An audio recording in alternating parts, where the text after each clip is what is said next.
உம் கை பிடிச்சு நடக்க, உம் தோள் மீது சாய, தினம் உம்மோடு பேச, நானும் சித்தம் செய்ய. என் வாழ்வெல்லாம் நீரே, என் வழியெல்லாம் நீரே, என் பலனெல்லாம் நீரே, எனக்கெல்லாமே நீரே. இயேசுவே என் நேசரே, என் வாலிபம் உமக்காகவே.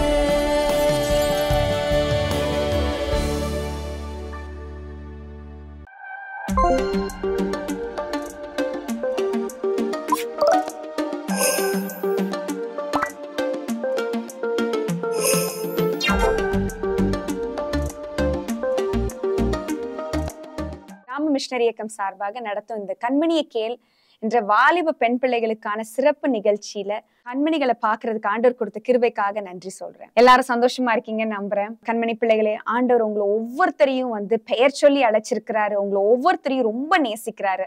அதனாலதான் இந்த நேரத்துல நீங்க இதை பார்த்து கொண்டுட்டு இருக்கீங்க. சோ இந்த நாள்லயும் ஆண்டவர் உங்க எல்லாருக்கும் சொல்லக்கூடிய ஒரு முக்கியமான ஒரு விஷயம் என்னன்னா, வாலிப பிள்ளைகள் இருக்கும்போது நிறைய விதத்துல நம்ம தோல்விகளை சந்திப்போம். நிறைய விதத்துல நம்ம லைஃப் நம்ம நினைச்ச மாதிரி இல்ல அப்படின்ற மாதிரி நிறைய விஷயங்கள்ல நம்ம யோசிப்போம். நம்ம ஒரு மாதிரி வேற மாதிரி மைண்ட்ல பிக்ஸ் பண்ணிருப்போம். ஆனா அது அந்த மாதிரி நடக்கவே நடக்காது. ஒவ்வொரு நாளும் சில விஷயம் நம்ம பிளான் பண்ணுவோம். ஆனா அந்த விஷயம் நடக்காது, வேற மாதிரி முடியும். For your life to be successful, உங்க வாழ்க்கை, உங்க வாலிப வயசுல நீங்க வெற்றியா இருக்கணும்னா நீங்க செய்ய வேண்டிய 3 காரியத்தை நான் இந்த நாள்ல உங்ககிட்ட நான் சொல்ல போறேன்.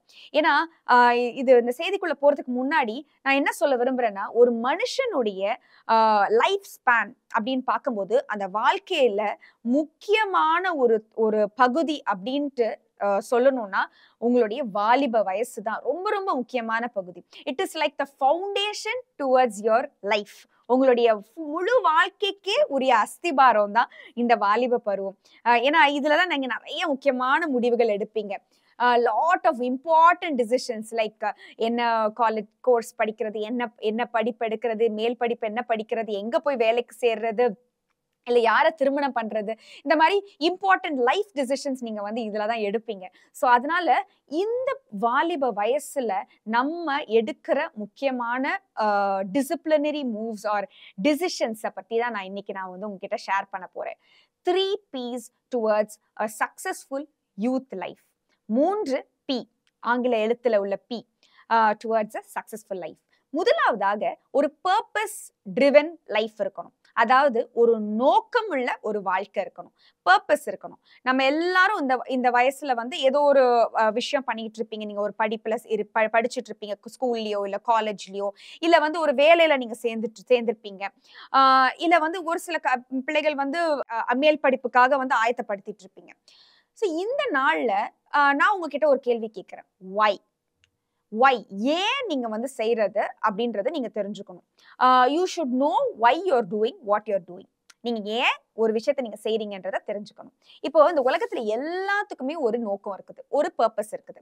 இப்போ நம்மளுடைய டிவியா இருக்கட்டும், இல்ல உங்க கையில இருக்கிற மொபைல் போனா இருக்கட்டும், இல்ல நம்மளுடைய ஃபேன், லைட், இல்ல நம்ம சேர், எல்லாத்துக்குமே ஒரு நோக்கம் இருக்குது. ஒரு எக்ஸாம்பிள் எடுத்துக்கோங்க. ஒரு சேர் இருக்குன்னா அது மனுஷங்க உட்கார்றதுக்குன்னு அது உருவாக்கப்பட்டிருக்குது. ஒரு டேபிள் இருக்குன்னா அதுல சில திங்ஸை வைக்கிறதுக்குன்ட்டு உருவாக்கப்பட்டிருக்குது. சோ அப்போ மனுஷங்க உருவாக்குன சில காரியங்களுக்கே ஒரு நோக்கம் இருக்கும் போது தேவன் உங்களை உருவாக்கி இருக்கிறார், அவருடைய சாயல்ல உங்களை உருவாக்கி இருக்கிறார். அப்படி இருக்கும்போது உங்களுக்குன்ட்டு ஒரு நோக்கம் இருக்குது. தேவன் உருவாக்குனது எதுவுமே சும்மா ஏதோ ஒரு களிமண் அப்படின்னு சொல்லிட்டு விடாம, அவர் மண்ணுல இருந்து மனுஷனை உருவாக்குனாலும் அவருடைய நாசியின் சுவாசத்தை உங்க மேல வச்சிருக்கிறாரு. அப்ப வாலிப தங்கச்சி, உன் வாழ்க்கைக்கு ஒரு பெரிய நோக்கம் இருக்குது. No your purpose. ஒரு பர்பஸ் உள்ள வாழ்க்கையை நீ வாழும் போது, ஒரு அர்த்தமுள்ள ஒரு வாழ்க்கை வாழும் போதுதான் உன் வாழ்க்கை சக்சஸ்ஃபுல்லா இருக்கும். என்ன பர்பஸ், உன் வாழ்க்கைக்கு என்ன பர்பஸ் அப்படின்றத நம்ம பார்க்கும்போது, பிலிப்பியர் 3வது அதிகாரம் 14வது வசனத்துல என்ன போட்டிருக்குன்னா, பவுல் எழுதுறாரு, கிறிஸ்து இயேசுவுக்குள் தேவன் அழைத்த பரம அழைப்பின் பந்தய பொருளுக்காக லெக்கை நோக்கி தொடருகிறேன். So the goal of your life is Christ. So Jesus தான் வந்து உன்னுடைய லைஃபுடைய பெரிய நோக்கமா இருக்கும். நம்மளுடைய வாலிப வயசுல நம்மளுக்கு ஒரு ஐடென்டிட்டி கிரைசிஸ் இருக்கும். நான் யாரு, நான் எதுக்கு இந்த படிப்பு படிக்கிறேன், நான் எதுக்கு இந்த கோர்ஸ் ஜாயின் பண்ணியிருக்கிறேன் அப்படின்னு நிறைய கேள்விகள் இருக்கும். அம்மா அப்பா சொன்னதுனால நான் இந்த படிப்பு படிக்கிறேன், இல்ல அம்மா அப்பா சொன்னதுனால இந்த பர்சனை திருமணம் பண்ணணுமா, இல்ல அம்மா அப்பா சொன்னதுனால இந்த வேலைக்கு நான் போகணுமா, இல்ல என் பொருளாதார கஷ்டம் தேவைகளுக்காக நான் இந்த வேலையில சேரணுமா அப்படின்னு நீ நினைக்கலாம். ஆனா எல்லாத்துக்கும் முன்பாக நீ உன்னுடைய வாழ்க்கையுடைய திட்டம், வாட் இஸ் த பர்பஸ், த நோக்கம், உன்னுடைய வாழ்க்கைக்குரிய நோக்கம் என்னன்றத நீ அறிந்து கொள்ளணும். சரியா? நீ ஆண்டவர்கிட்ட கேளு, ஆண்டவரே என் வாழ்க்கைக்கு என்ன நோக்கம் வச்சிருக்கிறீங்க? ஒரு நோக்கம் என்ன நீங்க வந்து சும்மா உருவாக்கல. இப்போ நீ வந்து ஒரு எக்ஸாம்பிள் எடுத்துக்கோ, நீ வந்து ஒரு நர்சிங் படிப்பு படிக்கிற, ஒரு பிஎஸ்சி நர்சிங்கோ இல்ல வந்து ஒரு என்ஜினியரிங்கோ படிக்கிற. நீ எல்லாரும் உன் கிளாஸ்ல 100 பேர் படிப்பாங்க. ஆனா உனக்குன்னு ஒரு தனி நோக்கம் இருக்கு. ஏன் நீ இன்ஜினியரிங் படிக்கிற, ஏன் நீ வந்து நர்சிங் படிக்கிற? சோ அப்ப அந்த ஏன்ன்ற கேள்விக்கு நீ ஒரு டேஷ் அப்படின்றத போட்டு நீ அதுக்கு ஒரு பதில் நீ எழுதும் போதுதான் அப்பதான் உன்னுடைய வாழ்க்கை அர்த்தமுள்ள வாழ்க்கையா இருக்கும், சக்சஸ்ஃபுல் லைஃபா இருக்கும். சோ அப்போ உன்னுடைய வாழ்க்கையுடைய முக்கியமான நோக்கம் என்னதுன்னா, நான் இப்ப வாசிச்சது போல கிறிஸ்து தான் நோக்கம். சோ சரியா? சோ 3 காரியம். யூ ஷுட் லவ் கிரைஸ்ட், ஜீசஸை நேசிக்கணும். அடுத்து ஜீசஸ்க்காக நீ வந்து என்ன செய்யணும், வாழணும். அதே போல மற்றவர்களுக்கு இயேசுவை பற்றி நீ சொல்லணும். சரியா? 3 காரியம் நான் சொன்னேன். முதலாவதாக இயேசுவை நேசிக்கணும். அத அடுத்ததாக இயேசுவை போல நீ மாற ஆரம்பிக்கணும். 3வதாக இயேசுவை பத்தி மற்றவர்களுக்கு சொல்லணும். இது எல்லாமே உன்னுடைய படிப்பு, உன்னுடைய கெரியருக்குள்ள அடங்கி இருக்கும் போதுதான் அதுதான் உன்னுடைய வாழ்க்கையுடைய நோக்கமா இருக்கும். சரியா? அப்போ உன்னுடைய வாழ்க்கையுடைய நோக்கம் உலகத்தை நோக்கி போயிட்டு இருக்குதா, இல்ல பரலோகத்தை நோக்கி போயிட்டு இருக்குதா, இப்ப உள்ள டெம்பரரி பிளஷர்ஸ நோக்கி போயிட்டு இருக்கா? நான் அவங்கள மாதிரி சம்பாதிக்கணும், நான் அவங்கள மாதிரி கார் வாங்கணும், நான் அவங்கள மாதிரி வீடு வாங்கணும். இதெல்லாம் தப்பு கிடையாது தங்கச்சி. ஆனா இது மட்டும்தான் உன் வாழ்க்கையின் நோக்கமா? கர்த்தருக்காக நம்ம என்ன செய்யணும்? ஹெவன்லி பர்பஸஸ் இருக்கணும். அதுதான் ஒரு ரைட் பர்பஸ். சோ நீ அப்ப அதை நோக்கி பர்பஸ்ஃபுல்லா நீ வாழும்போது உன் வாழ்க்கை சக்சஸ்ஃபுல்லா இருக்கும். மற்ற எல்லா காரியங்களும் ஆண்டவர் பார்த்துப்பாரு. ஏன்னா நீ அவருடைய பர்பஸை நீ செய்யற, அவருடைய பர்பஸை ஃபுல்ஃபில் பண்ற, அவருடைய நோக்கத்தை நீ ஃபுல்ஃபில் பண்ற. அப்படி இருக்கும்போது உன்னுடைய வாழ்க்கை ஒரு பர்பஸ் ட்ரிவன் லைஃபா இருக்கும், ஒரு அர்த்தமுள்ள வாழ்க்கையா இருக்கும். சரியா? ஏன்னா நிறைய பணம் காசு இருக்கிறவங்க, நிறைய பெரிய பெரிய பதவியில இருக்கிறவங்க எல்லாம் சந்தோஷமா இல்லை. ஏன்? அவங்க வாழ்க்கையில ஒரு அர்த்தமில்லாத ஒரு வாழ்க்கை வாழ்றாங்க. ஆனா நீ இந்த நாள்ல இதை கேட்டுக்கொண்டு இருக்கிற வாலிப தங்கச்சி, நீ என்ன படிப்பு படிக்கிறியோ ஆண்டவர்கிட்ட கேளு. ஏன் நான் இதை என்ன இந்த கோர்ஸ்ல சேர்த்து விட்டீங்க ஆண்டவரே, இதுக்கு ஒரு நோக்கம் இருக்குதுல்ல ஆண்டவரே அப்படின்னு சொல்லிட்டு ஆண்டவர்கிட்ட கேளு. ஆண்டவர் அந்த நோக்கத்தை நிறைவேற்றுவார். நான் பிடிஎஸ் ஜாயின் பண்ணும்போது 2009 வந்து நான் படிப்பை சேரும்போது அப்ப எல்லாரும் சொன்னாங்க, நிறைய பேர் ஒரு வருஷத்துல 100, எங்க காலேஜ்ல மட்டுமே 100 பேர் பிடிஎஸ் முடிச்சு வெளியே வராங்க. அப்போ ஒரு வருஷத்துல இந்தியா முழுவதும் எத்தனையோ ஆயிரக்கணக்கான டென்டிஸ்ட் வந்து வெளியே வராங்க. அப்போ வேலை வாய்ப்பு குறைவா இருக்கும்னாங்க ஒரு சில பேர் வந்து என்ன சொன்னாங்க, எந்த ஸ்கோப்பும் கிடையாது நீ படிக்கிற படிப்புக்கு, எதுக்காக நீ இந்த கோர்ஸ் எடுத்த அப்படின்னு நிறைய பேர் டிஸ்கரேஜ் பண்ணாங்க. ஆனா இந்த நாள்ல நான் கர்த்தருக்கு முன்பாக நம்ம ஆண்டவர் மாமா மகிமைக்காக நான் சொல்லுவேன், நான் கோர்ஸ் முடிச்சு 11 வருஷம் ஆகுது. ஆண்டவர் இவ்வளவு நாட்கள் வந்து என்ன நல்ல விதத்துல வந்து என்ன வந்து டென்டிஸ்ட்ரி பிராக்டிஸ் பண்ண வச்சிருக்கிறாரு, சக்சஸ்ஃபுல்லா என்ன வச்சிருக்கிறாரு. ஏன்னா என்னுடைய நோக்கம் என்ன, அவரை மகிமைப்படுத்தணும் அப்படின்ற அந்த நோக்கத்தோட நான் வந்து படிச்சேன். அப்படின்ற நோக்கத்தோட நான் வந்து இந்த கோர்ஸை கண்டினியூ பண்ணேன். ஆண்டவர் இந்த நாள்லயும் என்ன சக்சஸ்ஃபுல்லா வந்து வச்சிருக்கிறாரு. சோ அப்போ முதலாவதாக ஃபர்ஸ்ட் பி, பர்பஸ் ட்ரிவன் லைஃபா இருக்கணும். 2வது பி என்னன்னா, you should have a prayerful life. ஒரு ப்ரேயர்ஃபுல் லைஃப் இருந்தாதான் உன் லைஃப் வந்து பவர்ஃபுல்லா இருக்கும். சரியா? நான் திரும்ப சொல்றேன், ஒரு prayerful life is a powerful life. எப்படி உங்க வீட்டுல வந்து லைட்டு, ஃபேனு, ஏசி இருக்குன்னு வச்சுக்கோ, எல்லாமே இருக்கு, ஆனா வந்து கரண்ட் கனெக்ஷன் மட்டும் இல்ல உங்க வீட்டுல, அப்ப எப்படி இருக்கும்? வேஸ்ட். லைட்டு ஃபேன் இருந்து என்ன யூஸ், கரண்ட் கனெக்ஷன் இல்லைன்னா என்ன யூஸ்? அப்போ prayer is like a power, ஒரு எலக்ட்ரிசிட்டி, உன்னுடைய வாழ்க்கைக்கு உரிய எலக்ட்ரிசிட்டி. உன் வாழ்க்கை பவர்ஃபுல்லா இருக்கணுமா, அப்போ நீ வந்து ஜெபி, ப்ரேயர் பண்ணு. ஏசப்பா வந்து இந்த உலகத்துல இருக்கும்போது அவரு வந்து ஒரு மாதிரியாக நம்மளுக்கு வாழ்ந்து காட்டினாரு, எப்படி நம்ம ஜெபிக்கணும். ஏன்னா இந்த வாலிப வயசுலதான் நீ வந்து அந்த ஒரு ப்ரேயர் டிசிப்ளினை வந்து நீ டெவலப் பண்ணணும். நான் வந்து பெரியவங்களானதுக்கு அப்புறம் நான் ஜெபிச்சுக்கிறேன், எங்க அம்மா ஜெபிப்பாங்க, எங்க அத்தை ஜெபிப்பாங்க, எங்க பாட்டி எனக்காக ஜெபிப்பாங்கன்னு மட்டும் நீ வந்து நினைச்சு நீ கூலா இருந்துடாத. உன் வாழ்க்கைக்கு நீ தான் ஜெபிக்கணும். உன்னுடைய தேவைகளுக்கு நீ முட்டி போடு. ஆண்டவர் கண்டிப்பா வந்து அற்புதம் செய்வாரு. ஒரு சில காரியங்கள் வந்து ஏசப்பாவுடைய வாழ்க்கையில எப்படி ஜீசஸ் வந்து ஜெபிச்சாரு அப்படின்றத நான் சுருக்கமா சொல்றேன். முதலாவதாக தனி ஜெபம். இயேசு கிறிஸ்து வந்து எல்லா இடங்கள்லயும், நிறைய இடங்கள்ல நம்ம பார்ப்போம், ஜீசஸ் வந்து எப்பயுமே சுத்தி வந்து நிறைய ஜனங்கள் அவரை நெருக்கிட்டு இருப்பாங்கன்னு போட்டிருக்கோம். நிறைய இடங்கள்ல அவர் சுத்தி ஒரு பெரிய கூட்டம், ஜனக்கூட்டம் எப்பயுமே இருக்கும். ஏன்னா அவர் வந்து அற்புதம் செய்வாரு, அவ்வளோ அழகா வந்து போதனைகளை கொடுப்பாரு. அப்போ எல்லாரும் அவரை நெருக்கிட்டே இருப்பாங்க. He never got a alone time அப்படின்றது மாதிரி நம்ம நினைப்போம். ஆனா அது உண்மை கிடையாது. ஜீசஸ் எல்லா இடங்கள்லயும் வந்து தனியா பிதாவோட பேசுறதுக்காக எப்படியாவது எஸ்கேப் ஆயிடுவாங்க ஏசப்பா. அதே போலதான் நீ இந்த வயசுல ஒரு தனி ஜெபம் அப்படின்ற அந்த ஒரு பேட்டர்ன், அந்த ஒரு டிசிப்ளினை நீ உருவாக்கணும்.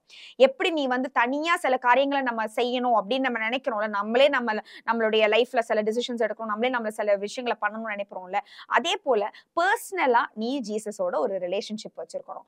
அந்த ஜெப வாழ்க்கைய நீ டெவலப் பண்ணணும், அந்த டிசிப்ளினை டெவலப் பண்ணணும். சரியா?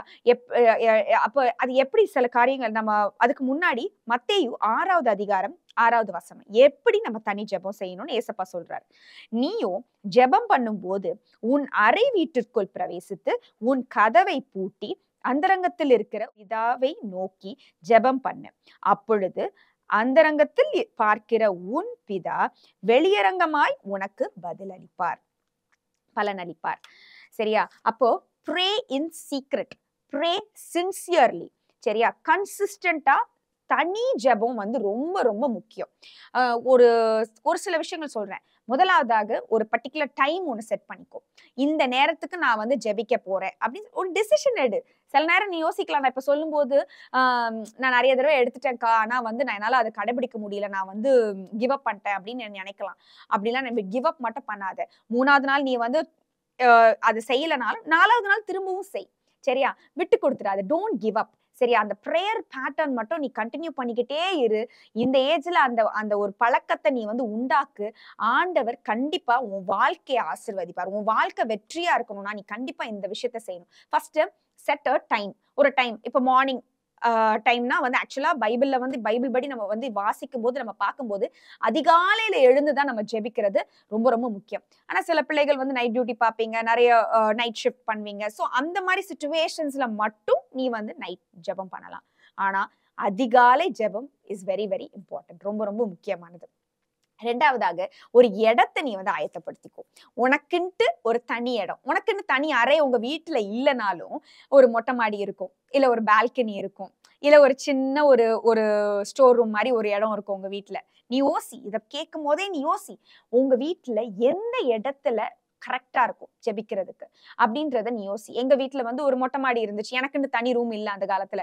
சோ அப்போ ஒரு மொட்டை மாடி இருந்துச்சு. இல்ல வந்து ஒரு ரூம்ல யாருமே இல்லாத நேரத்துல நான் போய் ஜெபிப்பேன் என்னோட வாலிப வயசுல.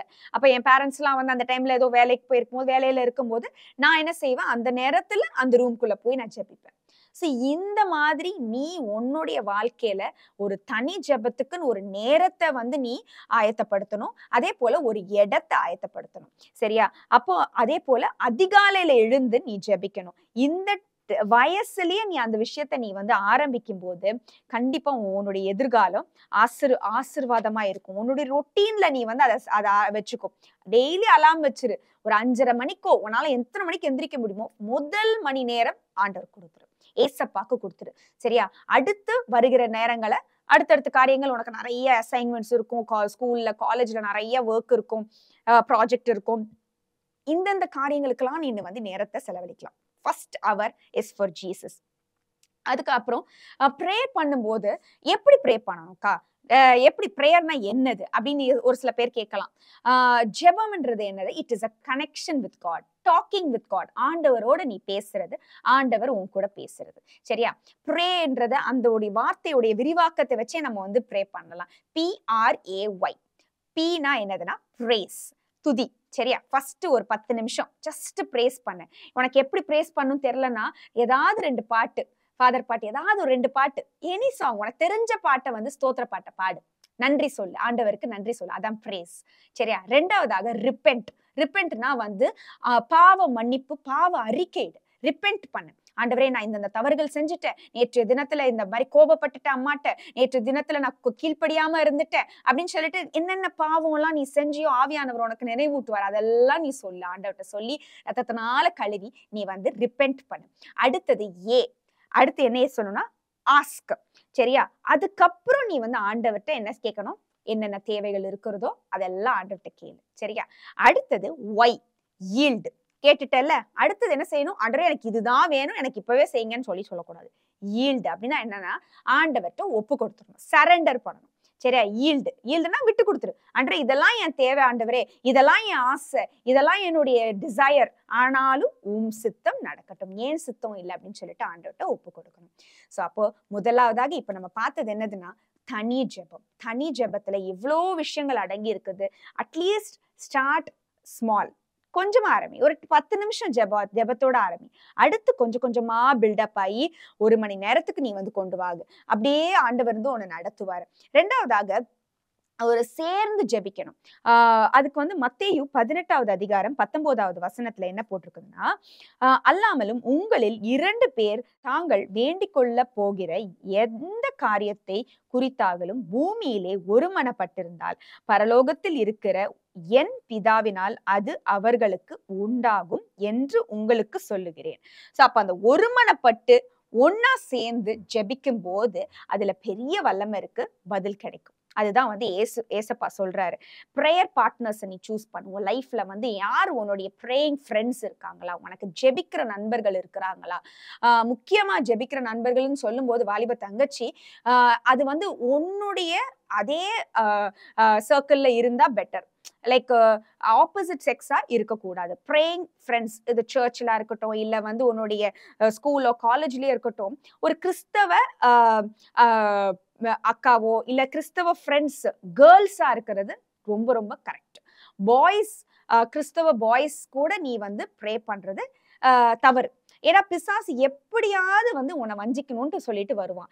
எவனை விழுங்கலாம்னு சுற்றி திரிகிறான். சோ அப்படி இருக்கும்போது இந்த மாதிரி சில டெம்ப்டேஷன்ஸை கொண்டு வந்து தவறான ஒரு முகத்தோட, டிசெப்ஷனோட உன்னை வந்து பாவத்துல விழ வைக்கிறதுக்காக இந்த சில காரியங்களை செய்வான். இல்ல அவன் வந்து எனக்காக ப்ரே பண்றான் அக்கா அந்த பையன் அப்படின்னு நீ மட்டும் நினைச்சிடாது. சரியா? எப்படியாவது நீங்க வந்து உன்னைய பாவத்துல விழ வைக்கிறதுக்காக பிசாசு இந்த சில காரியங்களை செய்வான். அதனால praying friends R praying mentors உன் லைஃப்ல இருக்கணும். ஜெபிக்கிற நண்பர்கள், ஜெபிக்கிற அக்காமார்கள், ஆன்டிமார்கள், அது யார் உன்னுடைய சர்க்கிள்ன்றத ஆண்டவர்ட்ட கேளு. லிங்க் ஆகு. ஏதாவது ஒரு ஊழியத்துல, ஏதாவது ஒரு விதத்துல ஒரு ஒரு சர்க்கிள்ல வந்து ப்ரேயர் சர்க்கிள்ல, ஒரு ஃபெலோஷிப்ல வந்து லிங்க் ஆகு. ஏன்னா நீ தனியா நின்னா மட்டும் வந்து பிசாசு ஈஸியா உன்னை வந்து வஞ்சிச்சிருவான். தனி ஜெபம் டெஃபினெட்லி ரொம்ப முக்கியம். ஆனா ஏசு கிறிஸ்து, ஆண்டவர் ஏசு கிறிஸ்துவே சிலுவை பாடுகளுக்கு முன்பாக வந்து அவருக்கு 12 சீஷர்கள் இருந்தாலும் அந்த 3 நண்பர்களை மட்டும் தனியா அந்த இடத்துக்கு கொண்டு போய் கெத்செமனே கார்டன்ல வச்சு ஜெபிங்க அப்படின்னு சொல்றாரு. மாம்சம் வந்து ரொம்ப பலவீனமா இருக்குது, ஆனா வந்து ஆவி உற்சாகமா இருக்கு, சோ அதனால நீங்க ஜெபிங்கன்னு சொல்லிட்டு அவங்க 3 பேர், பேதுரு, யோவான், யாக்கோபு மட்டும் கூட்டிட்டு போய் ஆண்டவர் வந்து ஜெபிக்க சொல்றாரு. அதே போல நம்ம வந்து பழைய ஏற்பாட்டுல பாக்குறோம், மோசே வந்து அமெரிக்கட் வந்து எதிர்த்து வராங்க இஸ்ரவேல் ஜனங்களை. அப்போ அவர் கைய தூக்கி அவர் வந்து ஜெபம் பண்ணும்போது அவங்க வின் பண்றாங்க. அப்புறம் சாயங்காலம் ஆகுது, அவருக்கு அதுக்கு மேல ஸ்ட்ரென்த் இல்ல கையை தூக்குறதுக்கு. அப்ப யாரு ஆரோனும் ஊரும் வந்து என்ன செய்யறாரு, 2 பக்கமும் வந்து கைகளை பிடிச்சு வச்சுட்டு கையை தூக்குறாங்க. சோ அப்ப அதே போலதான் உனக்கு கைகளை உன் கைகள் தளர்ந்து போகும்போது, வீக்கா நீ ஃபீல் பண்ணும்போது, ஐயோ எனக்கு இந்த பிரச்சனை இருக்கு, ஐயோ எனக்கு இந்த ப்ராப்ளம் இருக்குது, நான் ஃபேஸ் பண்ணுவேன் அப்படின்னு சொல்லிட்டு நீ பயந்து போயிட்டு இருக்கும்போது, உன் பயத்தை இன்னும் அதிகமாக்குற நண்பர்கள் இருக்கக்கூடாது. உன்னோட சேர்ந்து ஜெபிக்கிற நண்பர்கள் இருக்கும்போது உன் வாழ்க்கை வெற்றியா இருக்கும். அடுத்ததாக விசுவாசத்தோட நம்ம ஜெபிக்கணும். மார்க் 11வது அதிகாரம் 24வது வசனத்துல, நீங்கள் ஜெபம் பண்ணும்போது எவைகளை கேட்டுக்கொள்வீர்களோ அவைகளை பெற்றுக்கொள்வோம் என்று விசுவாசியுங்கள், அப்பொழுது அவைகள் உங்களுக்கு உண்டாகும் என்று சொல்லுகிறேன் அப்படின்னு இயேசு கிறிஸ்து சொல்றாரு. ஆண்டவராக இயேசு கிறிஸ்து வந்து நம்மளை பார்த்து சொல்றாரு, ஜெபத்துல நீ எதை கேட்கறியோ அதை நம்ம பெற்றுக்கொள்வோம் அப்படின்னு சொல்லி விசுவாசத்தோட நீ ஜெபிக்கணுமா. சும்மா வந்து ஆண்டவரே என்ன ஆசீர்வதிங்க, இதை செய்யுங்க அதை செய்யுங்கன்னு சொல்லிட்டு சும்மா வாய் வார்த்தையில மட்டும் ஜெபிக்க கூடாது. விசுவாசத்தோட ஜெபிக்கணும். அதுக்கு முந்தின வசனங்கள்ல பார்க்கும்போது மலையை பார்த்து நீ பெயர்ந்து போ அப்படின்னு சொல்லும் போது அது கண்டிப்பா நடக்கும். விசுவாசத்தோட நீ பேசும்போது ஒரு மலை கிட்ட கூட நீ பேசலாம். இயேசு கிறிஸ்து இந்த அதுக்குமே வந்து ஜீசஸ் வந்து எக்ஸாம்பிளா வந்து வாழ்ந்து காமிச்சிட்டாரு. எப்படி வந்து 5000 பேருக்கு தேவைகள் இருக்குது, தேவை பெருசு, ஒரு மவுண்டன் மாதிரி அவருக்கு முன்னாடி நிக்குது. அப்போ வந்து ஜீசஸ் என்ன செஞ்சாரு, வானத்தை நோக்கி ஸ்தோத்திரம் பண்ணாரு. ஸ்தோத்திரம் பண்ணி விசுவாசத்தோட தான். He had faith. Jesus விசுவாசத்தோட இது பண்ணனாலதான், மூவ் பண்ணனாலதான் அங்க ஒரு அற்புதம் நடந்துச்சு. அதே போல லாசருடைய கிரேவுக்கு முன்னாடி, டூம்புக்கு முன்னாடியும் அதே மாதிரிதான் ஜீசஸ் அப்படியே வந்து ப்ரே பண்றாரு, அற்புதம் நடக்குது. விசுவாசம் ரொம்ப ரொம்ப இம்பார்ட்டன்ட். நடக்கும் அப்படின்ற விசுவாசம் இருக்கணும். சரியா? அது அப்போ அந்த மலையை பார்த்து நம்ம வந்து சொன்னா கூட அந்த விஷயம் நடக்கும். நீ என்ன பயங்கள் இந்த நாள்ல இருந்தாலும் சரி, விசுவாசத்தோட ஜெபி, உன் வாழ்க்கை வெற்றியா இருக்கும். 4வதாக ஆவியில ஜெபிக்கணும். ஆவியில ஜெபிக்கிறது என்னன்னா, எபேசியர் 6வது அதிகாரம் 18வது வசனம், எந்த சமயத்திலும் சகல விதமான வேண்டுதலினாலும் ஆவியிலே ஜெபம் பண்ணி அப்படின்னு சொல்லிட்டு போட்டிருக்குது. சரியா? ஆவியினாலே ஜெபம் பண்ணணும். ஆவியானவர் நம்மளுக்கு எப்படி ப்ரே பண்ணணும், எதுக்காக ப்ரே பண்ணணும் அப்படின்றத நம்மளுக்கு கைட் பண்ணுவாரு. ஏன்னா நம்மளுக்கு வந்து என்ன ரீசன், எதுக்கு ப்ரே பண்ணணும் நிறைய நேரம் தெரியாது, எப்படி ப்ரே பண்ணணும்னு தெரியாது. அப்போ ஆவியானவரே என்ன நிரப்புங்க, என்ன ஃபில் பண்ணுங்க அப்படின்னு நீ சொல்லும் போது உன் வாயில இருந்து வருகிற வார்த்தைகள் எல்லாமே ஸ்பிரிட் லெட் பிரேயர்ஸா இருக்கும். சரியா? ஆவினால நடத்துகிற ஒரு ஜெபங்களா இருக்கும். உன்னுடைய மாம்சத்துல நீயா ஜெபிக்க மாட்ட. என்னடா நம்ம இந்த காரியத்துக்குலாம் நம்ம ஜெபிச்சோமா அப்படின்னு சொல்லிட்டு நீயா வந்து யோசிப்பா. அப்போ அந்த அளவுக்கு நம்மளுக்கு வித்தியாசமா இருக்கும் நம்மளுடைய ஜெபங்கள். சோ அப்ப ஆவியின் வரங்களினால என்ன நிரப்புங்க ஆண்டவரே அப்படின்னு சொல்லி கேளு. அந்நிய பாஷை வரங்களினால நிரப்புங்க அப்படின்னு சொல்லி கேளு. இதுனா என்னன்னு தெரியலனாலும் புரியலனாலும் ஏசப்பாட்ட இந்த ஒரு வார்த்தை மட்டும் கேளு, பரிசுத்த ஆவியானவர்னால என்ன நிரப்புங்க அப்படின்னு மட்டும் சொல்லு. ஆவியானவர் உன்னை நிரப்புவாரு. அவருடைய ஜெபங்களை வித்தியாசமாக்குவார். அதே போல அந்நிய பாஷை வரங்களை பெற்றுக்கொண்ட வாலிப தங்கச்சிகளா இருக்கிறீங்கன்னா, சேர்ந்து நல்லா ஆவியில நினைஞ்ச அந்நிய பாஷையில வந்து ப்ரே பண்ணுங்க. டங்ஸ்ல ப்ரே பண்ணும்போது பெரிய காரியங்களை ஆவியானவர் உனக்கு வெளிப்படுத்துவாரு. ஆவியானவர் தாமே வாக்கு கடங்காத பெருமூச்சுகளோட நமக்காக வேண்டுதல் செய்வார். இது ஒரு பரலோக பாஷை. பிசாசுக்கு தெரியாது, பிசாசுக்கு புரியாது. ஆனா நீ வந்து அந்நிய பாஷையில பேசிக்கிட்டு பிரேயர், அது ஒரு பிரேயர். நீ எல்லா நேரங்கள்லயும் நடக்கும் போது, உட்காரும் போது, இல்ல தனியா டிராவல் பண்ணும் போதெல்லாம் அந்நிய பாஷையில டங்ஸ்ல பிரேயர் பண்ணும்போது உன்னை சுற்றி நிறைய காரியங்கள், மாற்றங்கள் உண்டாகும் கண்டிப்பா. அதே போல கடைசி 5வதாக இடைவிடாமல் ஜெபிக்கணும். சரியா? இடைவிடாமல், அதாவது நான் காலையில மட்டும் ப்ரே பண்ணிட்டேன் அவ்வளவுதான், தேங்க்யூ ஜீசஸ்ன்னு சொல்லிட்டு பைபிளை மூடி நீ வாட்டுக்கு உன்னுடைய உலகத்துக்குள்ள போயிடக்கூடாது. லைஃப் ஸ்டைலே வந்து ஒரு ப்ரேயரா மாறணும். ஜெபமா எந்த நேரத்திலையும் ஜெபிக்கணும், எல்லா நேரத்திலையும் ஜெபிக்கணும். நம்மளுடைய விஎம்எம் கோஆர்டினேட்டர் எபினக்கா அவங்களுடைய சாட்சியை ஷேர் பண்ணாங்க. அதுல வந்து அவங்க சொன்னாங்க, அவங்களுடைய வாலிப வயசுல அவங்க வந்து தனியா இருக்கும்போது அவங்களுடைய செய்யற சின்ன சின்ன வீட்டு வேலைகளையும் என்ன செய்வாங்கன்னா ஒரு ஜெபமா மாட்டுவாங்களாம். வீடை பெருக்குவாங்களாம். ஆண்டவர்கிட்ட சொல்லுவாங்க, ஆண்டவரே நேத்து பெருக்குன வீடுதான் ஆண்டவரே, ஆனாலும் இன்னைக்கு நான் திரும்பவும் பெருக்கிறேன். அதே போல என் இருதயத்தையும் நீங்க சுத்தம் பண்ணுங்க. என் இருதயத்துல அவ்வளவு அழுக்கு இருக்குது, அவ்வளவு இச்சைக்குரிய காரியங்கள் இருக்கிறது, அவ்வளோ ஒரு கசப்புக்குரிய காரியங்கள் இருக்குது அப்படின்னு சொல்லிட்டு என்னை இன்னும் புதிதாக்குங்க அப்படின்னு சொல்லிட்டு அதையும் சொல்லுவாங்களாம். அதே போல வெங்காயத்தை உரிக்கும் போது கண்கள்ல தண்ணியா வருமா, அப்போ வந்து அதுக்கும் ஒரு ஜெபம். ஆண்டவரே ஆத்துமாக்களுக்காக எனக்கு ஜெபிக்கும் போது இந்த மாதிரி கண்ணுல தண்ணி வரலையா ஆண்டவரே, பாரம் வரலையா ஆண்டவரே, எனக்கு அந்த பாரத்தை கொடுங்கன்னு சொல்லிட்டு ஜெபிப்பாங்களாம். சோ அப்ப அதே போலதான் நீ பாக்குறதெல்லாம் ஜெபமா மாத்தணும். எதை பார்த்தாலும் ஆண்டவரே துதிக்கிறேன் துதிக்கிறேன்னு சொல்லிட்டு ஆண்டவருக்கு பிரேஸ் பண்ணி பிரேயரா make prayer your lifestyle. And உன் வாழ்க்கை ஆசீர்வாதமா இருக்கும், வெற்றியா இருக்கும். கடைசியாக நம்ம என்ன பார்க்கிறோம்னா, முதலாவது நாங்க பார்த்தது என்னதுன்னா, ஒரு பர்பஸ் உள்ள வாழ்க்கை, ஃபர்ஸ்ட் பி. ரெண்டாவது பிரேயர்ஃபுல் லைஃப். மூணாவதாக ரொம்ப ரொம்ப முக்கியம். இப்போ உள்ள வாலிப பிள்ளைகள் நான் எப்படி சொல்வேன்னா, 2K கிட்ஸ் வந்து லேக் ஆகுற ஒரு முக்கியமான ஒரு விஷயம் என்னன்னா பிளானிங். ஒரு பிளான் அண்ட் ப்ரையாரிட்டைஸ் இல்லாத ஒரு வாழ்க்கை. எது முக்கியம் இல்ல அப்படின்னு தெரிய மாட்டேங்குது. எப்படி திட்டமிடணும்னு தெரிய மாட்டேங்குது. நீ ஸ்கூலுக்கு போகும்போது என்ன செய்வாங்க, ஒரு டைம் டேபிள் போட்டிருப்பாங்க. First period, second period, third period, fourth பீரியட்னு இருக்கும். ஆனா ஒரு டைம் டேபிளே இல்லாம சும்மா போங்க வாங்க அப்படின்னு சொல்லும்போது ஸ்கூல்ல ஒரு பிளானிங்கே இருக்காது. அப்படி உன் வாழ்க்கையும் இருக்கக்கூடாது. காலையில எந்திரிச்சதுல இருந்து நைட்டு தூங்குற வரைக்கும் ஒரு அளவுக்கு ஒரு பிளானிங் இருக்கணும் உன் லைஃப்ல. உன்னுடைய லைஃப்ல ஒரு ஒரு திட்டமிட்ட ஒரு வாழ்க்கையா இருக்கணும். நீதிமொழிகள் 21வது அதிகாரம் 5வது வசனத்துல ERV வெர்ஷன்ல இருந்து நான் வாசிக்கிறேன். கவனமான திட்டங்கள் லாபத்தை தரும். ஆனால் ஒருவன் கவனம் இல்லாமலும் எதையும் அவசரத்துக்காக செய்து கொண்டும் இருந்தால் அவன் ஏழையாவான். சோ அவசரமா செய்யற காரியங்கள் வந்து என்னதான் ஆகும், தோல்வியில தான் முடியும். ஆனா கவனமான திட்டங்கள், இந்த வார்த்தையை நீங்க ஞாபகம் வச்சுக்கோங்க. கவனமான திட்டங்கள், இங்கிலீஷ்ல வந்து டிலிஜென்ட் பிளானிங் இருக்கும், ஒரு கேர்ஃபுல் பிளானிங் இருக்கும். அதாவது நாளைக்கு வந்து இந்தந்த காரியங்கள் இருக்குது, டெஸ்ட் இருக்கு, அசைன்மெண்ட் இருக்கு, இல்ல வந்து இந்தந்த விஷயங்கள் நான் சப்மிட் பண்ணணும் அப்படின்னு நீ வந்து உனக்கு தெரியும். அப்ப நீ என்ன செய்யக்கூடாது, காலையில எந்திரிச்சு பண்ணிக்கலாம்னு சொல்லிட்டு தூங்கிடக்கூடாது. முந்தின நாளே எல்லா விஷயத்தையும் நீ பிளான் பண்ணி, எல்லா விஷயத்தையும் நீ நேரத்துக்கு ஏற்ற மாதிரி நீ முடிக்கும் போது பர்ஃபெக்டா உன்னுடைய லைஃப் இருக்கும். ஸோ உன்னுடைய லைஃபோடைய ப்ரையாரிட்டிஸும் உனக்கு தெரிஞ்சுக்கணும். எது முக்கியம் உன் லைஃப்ல? ஃபர்ஸ்ட் காடுக்கு கொடுக்க வேண்டிய பிளேஸை வந்து நீ வேற எதுக்குமே நீ கொடுக்க கூடாது. ரெண்டாவதாக உன்னுடைய குடும்பம், உன்னுடைய சுற்றி உள்ள க்ளோஸ் ஃப்ரெண்ட்ஸ்.